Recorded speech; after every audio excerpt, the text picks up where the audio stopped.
What's up, y'all? I know you can't see me really. Phil James. It is now technically August 26th at 3:33 in the morning. How crazy is that? That was not supposed to happen that way.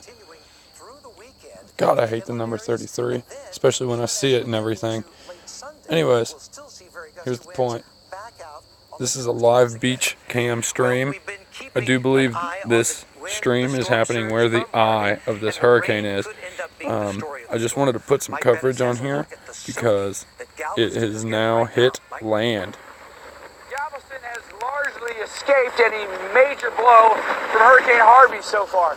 Thunderstorms throughout the day on Friday, a couple of tornado warnings, no significant damage to report, but some of those thunderstorms did produce some pretty significant rain. There has been some minor flooding around town. Some water levels came up a little bit on some side streets, but some of the roadways impassable, but maybe even worse in the days to come. No evacuation ordered in Galveston. We were a pretty good distance from the center of Harvey, about 150 miles, so surge not an issue. And we're actually right on Seawall Boulevard, and the seawall is right here. Now, this was built after the big, powerful 1900 hurricane. You got to go down about 15 feet. And when you look down there, it's pretty much dry, right? Maybe it's a little bit of mud. Hardly any water, even came to the seawall, believe it or not. Now, the Gulf of Mexico's a little foamy out there, but overall, we weren't expecting a big surge here, and that's why you would evacuate. The south side is a little bit more surge prone than this part. All right, for the sake of the surge, here's what I've been hearing. As you can see, this man is in Galveston. People are crazy, I'll tell you that. Staying here, there's been evacuations. The evacuation warnings that I read, okay, I read this earlier. I literally read a website, and it legitimately said, if you stay and defy the mandatory evacuation, take a Sharpie or some sort of permanent marker, write your full name on your arm along with your social security number. That's what the news companies and the government were telling people that still stayed. Like the people that would not evacuate, they said write your name and your social on your arm so you can be identified once this is done. Now, to say that, that's quite the death expectancy there. So there's one thing that is just unbelievable. I've never heard that before in my life, but that's what they said. Now, from what I know for certain, over there by that nuclear power plant, they're talking about a storm surge of up to 13 feet, give or take a few feet. 13 feet storm surge. So that means water level rises by 13 feet at the shore, and then it goes as far inland as 13 feet, give or take, will go. Okay, and that's on top of having battering waves on top of the already 13-foot water increase. So the waves can still be 20 feet tall, but with the 13-foot storm surge. Now, it's just looking gnarly to me. Okay, this is unbelievable. For people to stay is crazier to me, and they just said on this live stream that this hurricane is not really moving whatsoever. It is going 6 miles per hour. 6 miles per hour. Now, once again, I am a firm believer that this has been manipulated with, all the numbers and everything that has been said.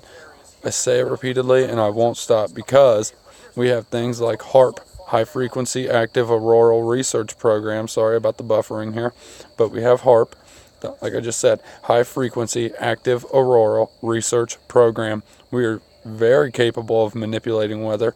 We are very capable of beaming the sky with frequencies and causing severe tornadoes, causing severe earthquakes, causing hurricanes, and any other natural disaster basically that you can imagine. And yes, we are capable of doing that with that technology, the HARP technology. And then when they mix that and they spray geoengineering chemtrails throughout the sky and beam them, that's when you start to see those crop rows, those rows of clouds. Those are ionized and hit with frequencies. That's why they end up appearing and looking that way. Why it's looking this way, this live stream, I do not know. So let's see what else we have.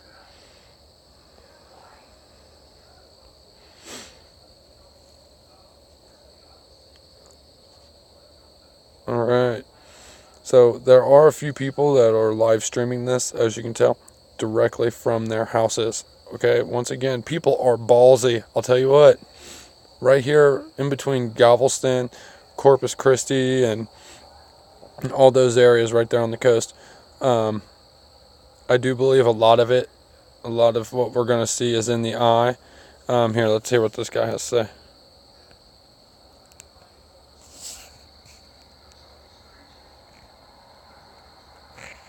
Try this one more time, see if we'll get some sound.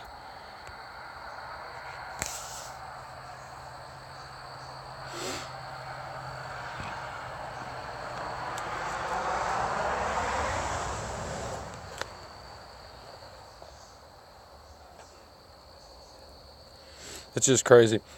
From what I've seen, people like to stick around during these hurricanes and have like a drinking party.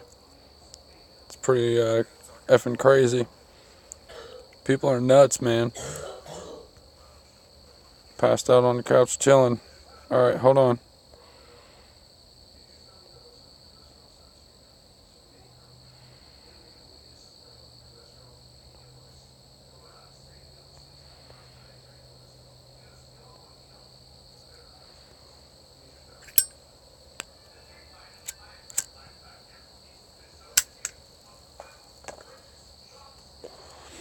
As you can see up here at the right, it is right there on the coast. It made landfall a little while ago. Apparently this dude's chilling in a car just live streaming this. I'm going to try and keep everybody updated on this. Any major changes, anything major to happen, any crazy footage, whatever. I'm going to try and continue to make videos on this. Try to continue to keep up any news on it. Like I said, the one thing we all have to worry about, one thing that can make this severely catastrophic, will be that nuclear power plant. And if something happens there, the Gulf is looking at hella amounts of radioactive material, hella amounts of just pollution, and that would not at all be good. Like I said in an earlier video I made, but I do not think I uploaded it. No, I didn't. The Gulf has had enough poison put into it. Now, we're looking at the crude oil spill back in the day that dumped like billions of gallons of crude oil. And then, because the news, was talking about it so much, and because the people, Exxon, BP, God knows, because of them, they wanted to make it look better for the sake of publicity. So they sprayed thousands and thousands of gallons of what's called Corexit. As in, it corrects it. Actually, on that topic, ODD Reality, the channel here on YouTube, made a video about the Corexit chemical, which is a terrible, terrible toxic chemical, a poison that they sprayed just thousands upon thousands of gallons of into the Gulf. And what it does is it breaks oil down, the crude oil. It breaks it down from just sitting on the surface, and it makes the oil separate deeper into the water molecules. Now, if they would have just left it alone in the Gulf and let it stay on the surface, they could have skimmed the surface and cleaned it up a lot better. But because they added something like Corexit and let it, disperse throughout the water molecules, it made it to where it covered everything, and that's what caused the massive plumes of oil under the surface. Now, there is a thick layer of crude oil at the bottom of the Gulf, and just to top that off, if something crazy happens here, right here in between Galveston and all this, we are looking at radioactive material from that nuclear power plant, and that would not be good, not even slightly. Like I said, we remember what happened with the Fukushima disaster, and now we have 13-foot storm surges, up to 13 foot, maybe still higher, and then you add battering waves at that. So It's not looking good. It is not looking good. Welcome back to continued coverage of Hurricane Harvey. I'm meteorologist Reynolds Wolf, coming to you from stormy Victoria, Texas. All compliments of Hurricane Harvey. Right now, roughly 55 miles from our present location, you'll find the town of Rockport, Texas, that was under a mandatory evacuation.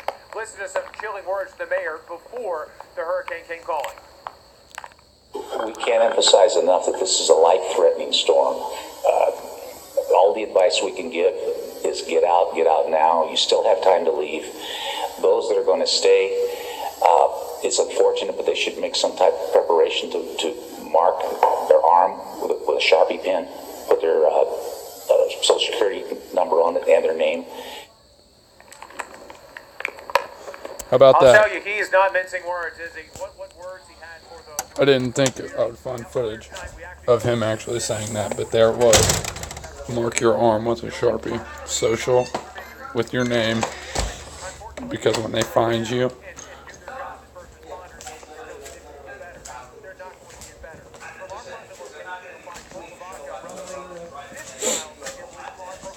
alright.